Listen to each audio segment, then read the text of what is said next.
Oh, here, early November, and we had a pretty good windstorm come through not last night, night before, Saturday night. Today's Monday, so Saturday night must have been um, real. I mean, 45-mile-an-hour winds. These dead ash do not hold up in windstorms. Um, I don't know if you can see the end of this. This is what this stuff's like. It looks like compacted sawdust. This is I don't know, about a 14 to 16-inch tree. I don't know how long it is, probably 75 foot. So right off the trail that I've been cutting into the wood, so I'm gonna get this cut up and get it out of here. I don't know how far the end up. I made my first cut about 3.5 foot from the base, about 3 foot from the base. I don't know. We'll see how. I mean, a lot of times when you cut these, it's just like powder inside. It's not. There's no real firewood value in them. So we'll cut and we'll see how it goes. I already marked it out with my 170, and it's up off the ground on this end. It's kind of tangled in some trees. I'm gonna cut this end off. I got my wedge and stuff with me, so that way I can, cut it and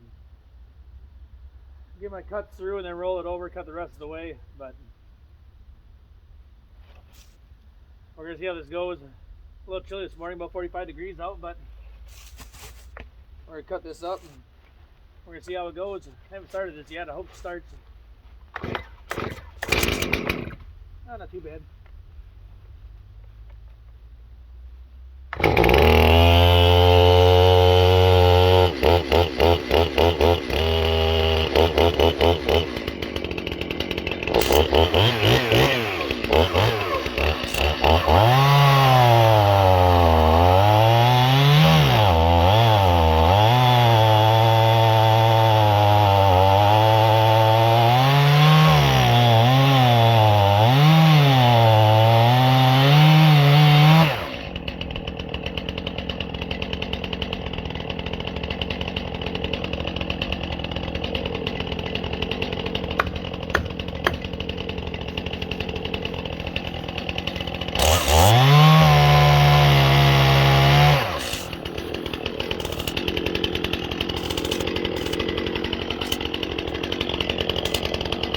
That seems pretty solid, so I think we'll be all right there. Get back into here. It's just like powder. There's nothing there.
I just got one of them, the Steel 2-in-1 chain sharpeners, where it's got the depth gauge, round files all in one. That thing's nice. I just sharpened it the other day. Second time I've used it since I sharpened it. And I gotta tell you what, those things are a little pricey. The files aren't too bad. You get a set of 3 files for like $9. But the whole setup is like, I think it was right around $50. I mean, it wasn't cheap, but it was way faster than doing individual teeth by hand and coming back and doing all your depth gauges or rakers, whatever you want to call them. But she cuts nice. I'll give her that.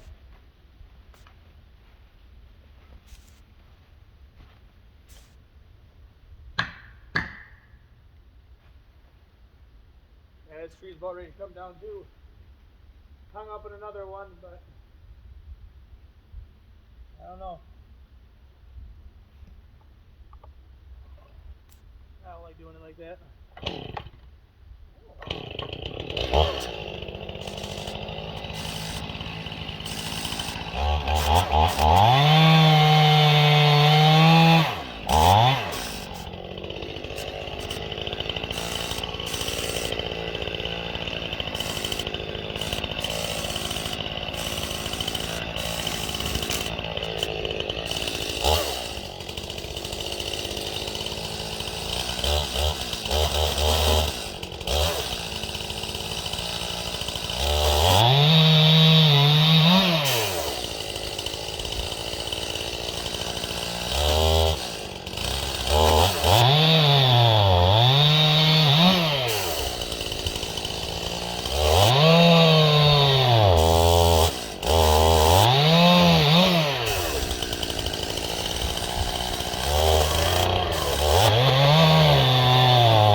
It's a pretty nice looking ash right there, I tell you what.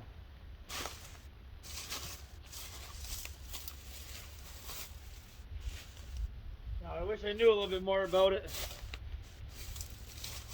I've been contemplating planting some black locust on my property. I don't know how I feel about it. I know it's a pretty invasive species. I know it'll spread pretty quick, but I know it's some great firewood from what I hear.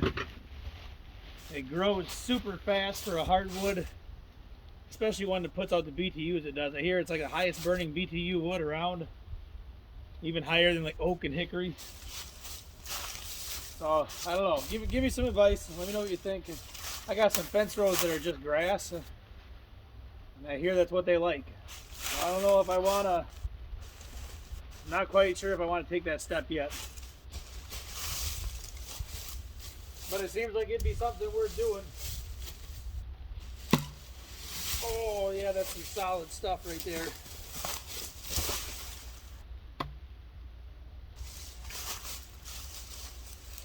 Yeah, that's some good wood. That's nice and solid. The tree actually, I mean the tree itself wasn't a bad shape. What's sad about these? Let me show you this. This is a solid piece of wood. These things like kill the bark. It's really kind of strange. But I mean, look how solid that piece of wood is. I mean, that is, you know, that's some solid wood. You know, it's a really nice tree. But you can see this base. Look at this. It looks like compressed sawdust. That's what it looks like. It's still kind of hard, but not real hard. But that's what they do. They pull out of the ground like that. They fall over. They break right off at the base. That's kind of the nature of these and what happens to them. So I don't know. I got this one came down right here. There's another one. Kind of hard to see into the sun, but it's right over here, this direction. Another great big one. It's right on the edge of the woods. I might swing over, start cutting that up. There's another one leaning over there. You can see it going up through there. This one right here next to it's about to come down, but it's hung up in a tree. You can see that one.